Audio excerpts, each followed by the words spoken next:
The woods of southern Mississippi are thick with whispers, the kind that rise when the wind threads through the cypress and the past refuses to stay buried. For decades, people in the nearby town of Baxter Hollow spoke of a family that never came down from the ridge, a family that lived by candlelight, hunted by moonlight, and whose last name was never spoken in public.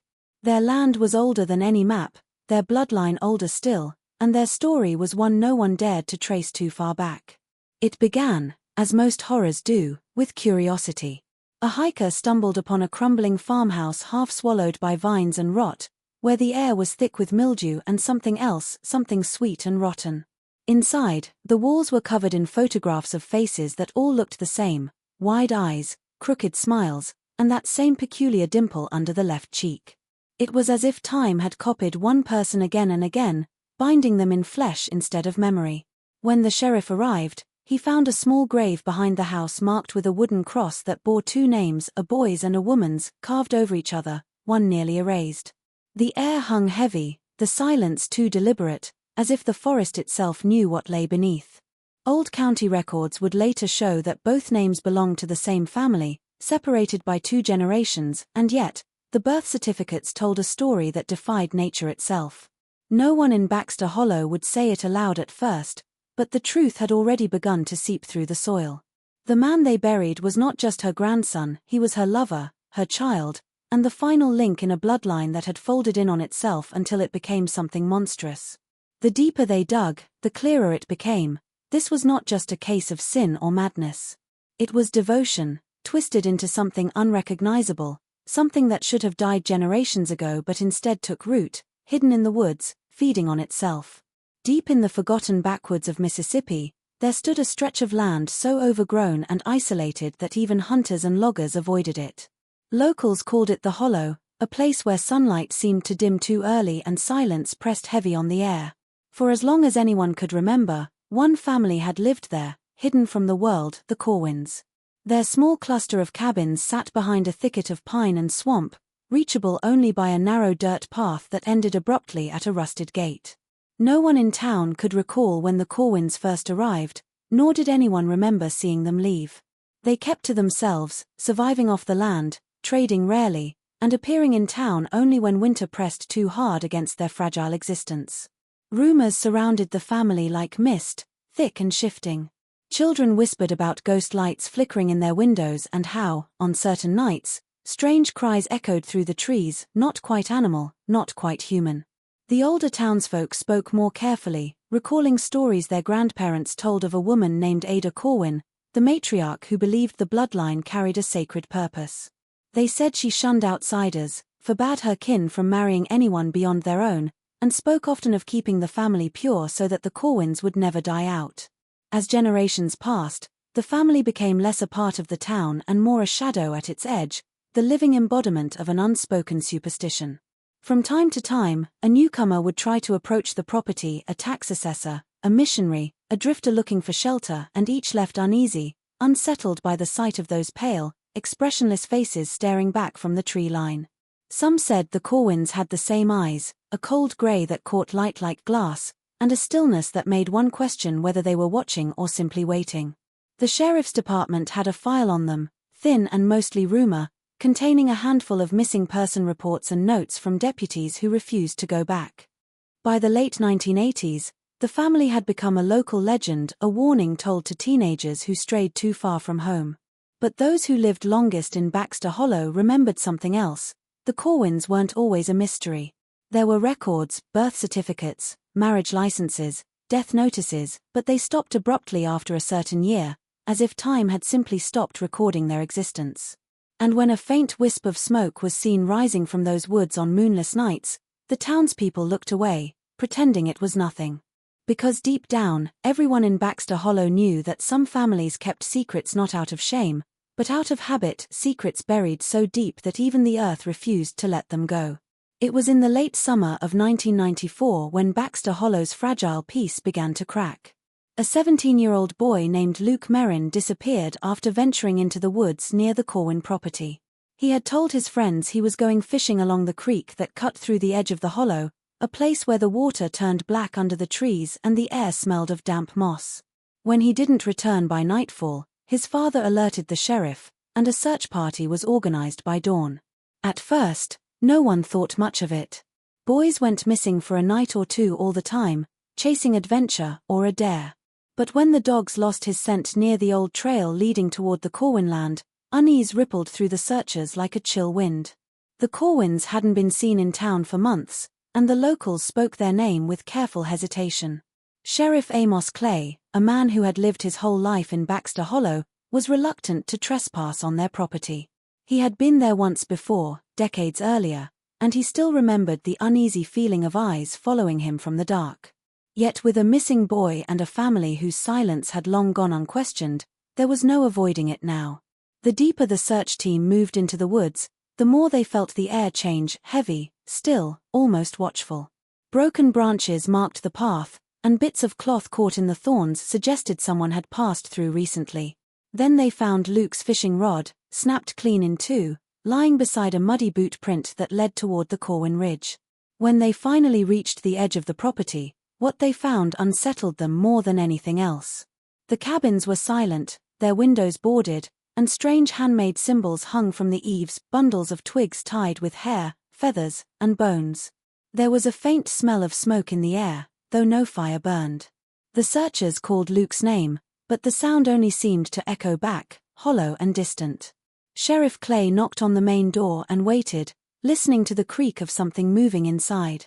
After several minutes, the door opened just a crack, revealing a woman with pale skin and eyes too clouded to tell if she was blind or merely refusing to see.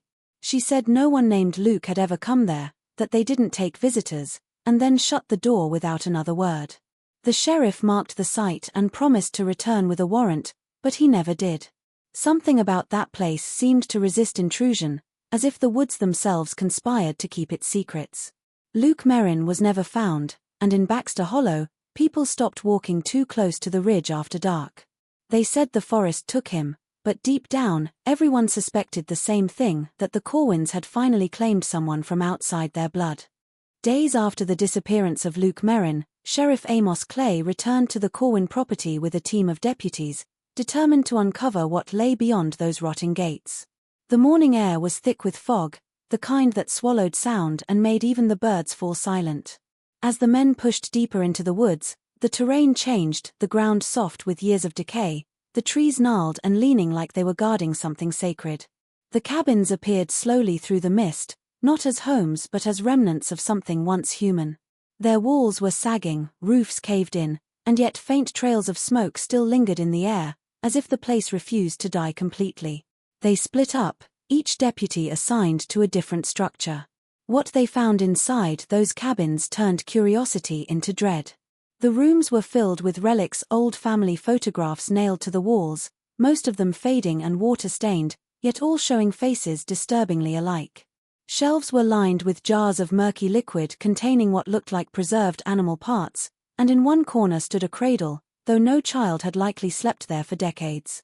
Carvings covered the wooden beams, strange symbols that none of the deputies recognized, spirals and intersecting circles that seemed drawn by an unsteady hand. Beneath one window, a crude family tree had been scratched into the wall, the lines connecting names that repeated over and over again, looping back into themselves. In another cabin, they found what appeared to be a makeshift altar, a table draped with yellowed cloth, surrounded by candles long burned down to stubs. Above it hung a photograph of an elderly woman with piercing eyes and a faint smile, her hand resting on the shoulder of a young man who looked eerily like her. The deputies couldn't tell if it was meant to honor the dead or worship the living. On the floor were piles of journals, their pages filled with disjointed words and phrases. Blood unbroken, circle reborn, the root is the same. Sheriff Clay picked up one of the books, but the paper crumbled in his hands, the ink blurred into illegible smears. What unsettled them most wasn't what they saw but what they felt, the sense that they weren't alone, that eyes were watching from the cracks between the boards. One deputy swore he heard footsteps behind him, slow and deliberate, though when he turned, there was nothing but the stillness of dust and rot. By the time the team left the ridge, each man carried the same unspoken fear, that this family hadn't vanished into the woods at all. They were still there, hiding just beyond sight, guarding their secrets, and waiting for anyone foolish enough to look too closely. Months after the search ended in silence, The Corwin case faded from the headlines but not from the whispers that haunted Baxter Hollow.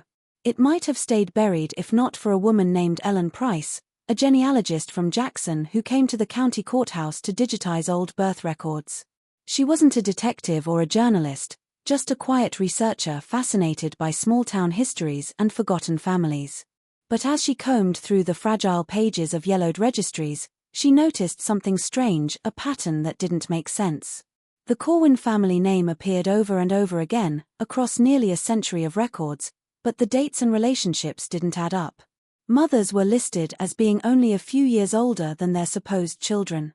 Fathers were recorded with birth years that overlapped with their grandchildren's. Entire branches of the family tree looped back on themselves like a snake devouring its own tail. At first, Ellen thought it was a clerical error.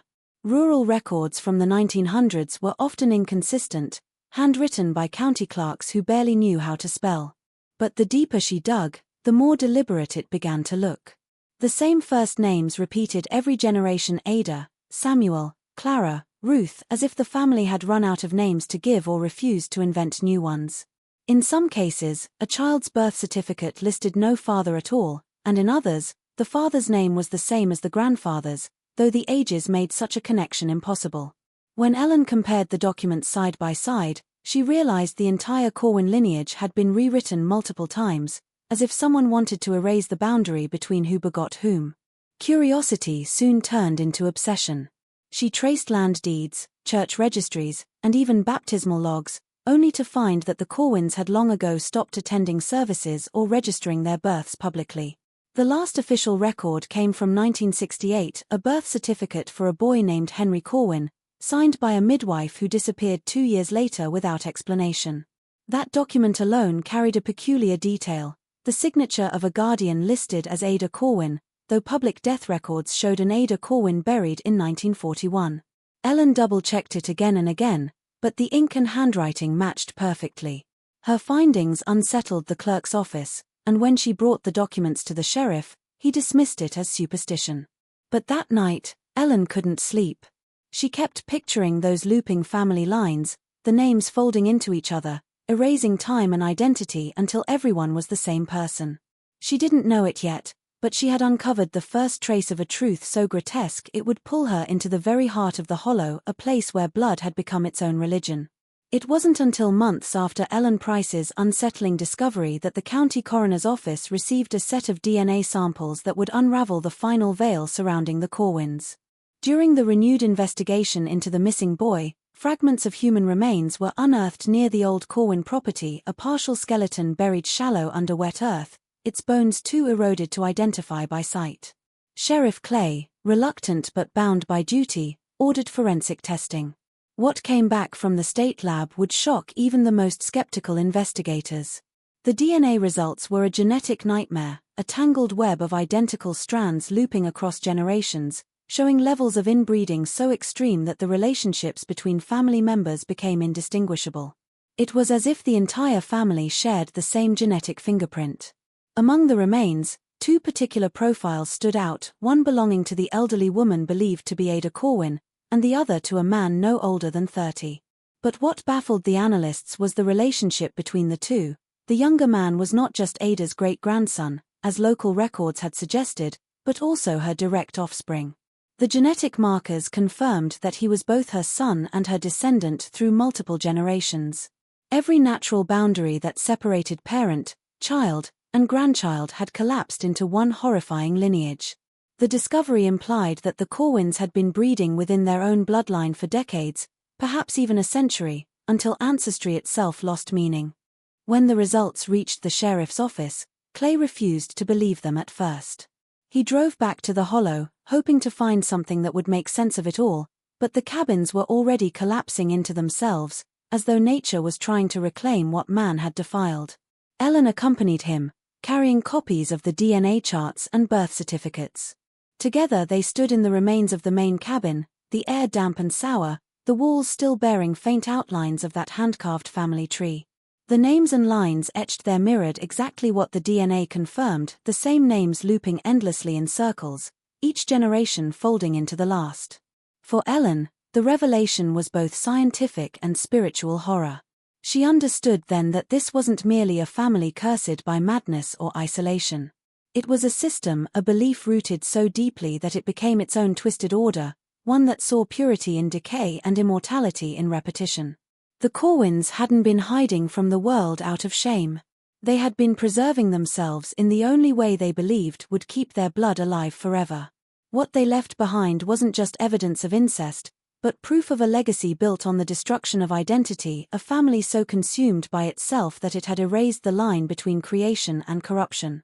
As word of the Corwin family's grotesque lineage began to spread, older residents of Baxter Hollow started to remember things they had long forced themselves to forget. There had always been stories about Ada Corwin, the family matriarch, whispered in back rooms and over late-night fires. Some said she was a healer, others claimed she was a witch. What united all the tales was her obsession with what she called keeping the blood. In the years before the family withdrew completely from town life, Ada was known to speak in strange riddles about purity, strength, and the need to protect her family's divine root. Those who had encountered her as children recalled the way she would fix her pale, unblinking eyes on them and murmur that outsiders carried sickness in their souls, that the Corwins were chosen to remain clean. Old-timers remembered that Ada used to perform what she called binding nights, ceremonies held deep in the woods where she would light candles in glass jars and chant words no one recognized. Sometimes they said she took the youngest family members into those woods with her, returning hours later with their clothes damp and faces streaked with ash. Hunters claimed they'd seen her walking the ridge at midnight, barefoot and humming, carrying a lantern that swung like a ghost light through the trees. A few swore she spoke to the forest itself, calling it by name as if it were a living being guarding her secret. For years, people dismissed it as superstition, just the ramblings of a reclusive old woman clinging to strange beliefs, until the truth about her descendants began to surface. As Ellen Price dug deeper, she came across a letter from a midwife dated 1939, describing one of Ada's births. The letter was short but chilling, mentioning that Ada refused medical help, claiming that no outside hands shall break the circle. The midwife wrote that the infant bore the same birthmark as its supposed grandfather, a small crescent on the shoulder. When Ellen compared that note to later records, she saw the same mark described again and again, appearing in multiple generations as though passed intentionally, proof of Ada's twisted success in preserving her bloodline exactly as she wanted. Locals began connecting the dots. Those cries heard in the woods at night, the smell of smoke drifting down from the ridge, the way the Corwin children never attended school or church, all of it tied back to Ada's rituals. She wasn't just keeping her family isolated, she was shaping them, breeding them in the name of purity, sealing them off from the world like a living experiment. To her followers within the family, she wasn't just a grandmother. She was a prophet, one who believed that by closing their circle tight enough, they could live forever even if it meant turning their own blood into a prison. When investigators returned to the Corwin property for a deeper search, they stumbled upon something the first team had missed: a small path hidden behind the largest cabin, swallowed by overgrowth and thorns. The path was narrow, barely visible under years of dead leaves and moss, but it led downhill into a clearing where the air felt unnaturally cold. There, tucked between two leaning oaks, they found a crude graveyard. The ground was uneven, covered in handmade markers carved from splintered wood and cracked stone. Most of the graves had no proper headstones, only symbols scratched into the surface: spirals, overlapping circles, and crude drawings of eyes that seemed to stare from the earth itself. A few had names, though many were repeated again and again: Ada, Samuel, Clara, Ruth. It was as if the same people had lived and died over and over, their identities recycled through generations. Some of the stones bore dates that made no sense. One read Ada Corwin, born 1898, died 1975, while another only a few feet away carried the same name but claimed a death in 1941. Another marker listed a child born in 1965, with no death date at all, though the grave beneath it was clearly disturbed, the soil freshly turned despite years of abandonment. Sheriff Clay and his team counted more than 20 graves before they stopped, realizing the burial site was far larger than it first appeared. The deeper they dug, the more they found evidence of disturbed ground and collapsed coffins, as if bodies had been moved or replaced repeatedly over time. Ellen Price, who accompanied the investigators to document the site, noticed something else. The graves weren't arranged randomly. They followed a pattern, a perfect circle surrounding a single large mound at the center. Atop that mound was a cross made of intertwined branches bound with a strip of faded red cloth. Beneath it, the ground was raised and firm, unlike the others. Ellen suspected that this was where Ada herself rested, though no name marked it. The sheriff ordered an exhumation, but as soon as they began digging, the air shifted, a deep, sulfurous smell rose from the soil, and the crew refused to go further. They said the earth felt alive, pulsing faintly beneath their shovels. Later that night, when the team returned to the ridge to secure the site, the cross was gone. In its place lay a small pile of animal bones arranged in the same spiral pattern carved into the cabins. No one admitted to touching the grave, and yet something had disturbed it. The sheriff sealed off the property the next day, but it didn't matter. By then, everyone in Baxter Hollow knew that the Corwin family hadn't buried their dead to rest. They had buried them to keep them close.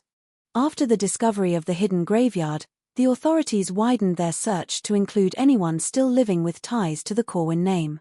Most records were dead ends, filled with missing documents, forged birth dates, and families who claimed no connection. But there was one person who couldn't be erased, an elderly woman living in a rundown nursing home on the outskirts of Jackson, registered under the name Ruth Allen. She had no visitors, no relatives listed, and her admission papers showed she'd been brought in by an unnamed family friend nearly 15 years earlier. When Ellen Price saw the name, she recognized it immediately. Ruth had appeared on almost every generation of the Corwin family tree, always reappearing in cycles, never fading from the records. Driven by instinct, Ellen and Sheriff Clay arranged to meet her. When they entered her dimly lit room, the air smelled faintly of earth and disinfectant. Ruth sat by the window, her frail frame wrapped in a thin blanket, her eyes cloudy but alert. She smiled when they introduced themselves, as though she had been expecting them. Her first words chilled them both. "You came from the Hollow, didn't you?" Ellen asked if she was part of the Corwin family, but the woman only laughed softly and said, "There's no part. There's only the circle." When pressed further, her tone shifted, her voice trembling between confusion and pride. She spoke of Ada as if she were still alive, calling her the mother of blood and saying she had kept the roots alive. At first, her words made no sense, tumbling together like fragments of a dream. But then she said something that froze Ellen completely, that she had loved and birthed from the same womb twice. The way she said it wasn't confession or regret, but remembrance. Ruth began describing the Hollow in vivid detail, the rituals in the woods, the way Ada taught her that to keep their blood pure was to keep the family eternal. She mentioned a child born of her own flesh, one who called her both mother and grandmother. When Ellen asked what happened to him, Ruth only smiled faintly and whispered, "He became what he was meant to be. The last one. The one who carried us all." Her mental state wavered between lucidity and madness, but each time she spoke of the family's chosen blood, her eyes sharpened, filled with a terrible clarity. Before they left, she gripped Ellen's wrist with surprising strength and whispered, "You shouldn't have looked for us. The Hollow remembers who comes." That night, Ellen dreamed of grey eyes staring through the trees and woke with dirt beneath her fingernails. Somewhere, far beyond the reach of the town, Ruth's words echoed in her mind, a warning, or perhaps a promise, that the Corwin blood was still alive, watching and waiting. Weeks after meeting Ruth Allen, Ellen Price returned to the abandoned Corwin property one last time. The investigation had stalled, the sheriff's office losing interest as public pressure faded, but Ellen couldn't shake the feeling that something remained buried, something more personal than the graves, something left behind by Ada herself. She wandered through the ruined cabins, the air thick with mildew and rot, until she found a small door beneath the floorboards of the largest house. Inside was a narrow crawlspace lined with boxes wrapped in oilcloth, each one filled with yellowed papers, broken trinkets, and rotting books. Among them was a single leather-bound diary, its cover cracked and darkened with age. The initials AC were etched faintly into the surface. Ellen carried it outside into the weak afternoon light and began to read. The handwriting inside was uneven, almost frantic, the ink blotted and smudged in places as though written during storms. At first, the entries seemed ordinary notes about the farm, weather, and family life, but as she turned the pages, the tone shifted. Ada wrote about visions, about hearing voices in the wind and seeing the faces of her ancestors in the reflections of water. She spoke of being chosen, of receiving a message from something she called the root, which promised her everlasting life through unbroken blood. The entries became more disturbing with each page. Ada described how outsiders brought weakness and sickness, how purity could only survive if it remained within itself. She saw her children not as individuals but as vessels of her own continuation, pieces of her that could be reborn again and again through the same blood. One passage detailed a ritual performed under a new moon, where she bound her children in a circle and made them swear never to mix with the outside world. She claimed that every generation would carry her life forward, that each birth was a resurrection of her own soul. "We are not to die," she wrote. Ellen arrived that morning, her face pale with disbelief. She had been planning to deliver Ada's diary to the state archives that very day, hoping it might bring closure or at least proof of what she had found. Instead, she stood at the edge of the ruin, watching thin trails of smoke rise from the remains like spirits leaving the ground. Sheriff Clay ordered the site cordoned off, but within hours the tape was torn down by the wind, and the hollow stood silent again, as if erasing itself. When Ellen opened the diary later that night, she noticed something she hadn't before. The final page, written in faint, trembling ink, contained one last line: "Fire cleanses the circle so it may begin anew." She didn't know whether Ada had written it as prophecy or instruction, but it made her stomach turn.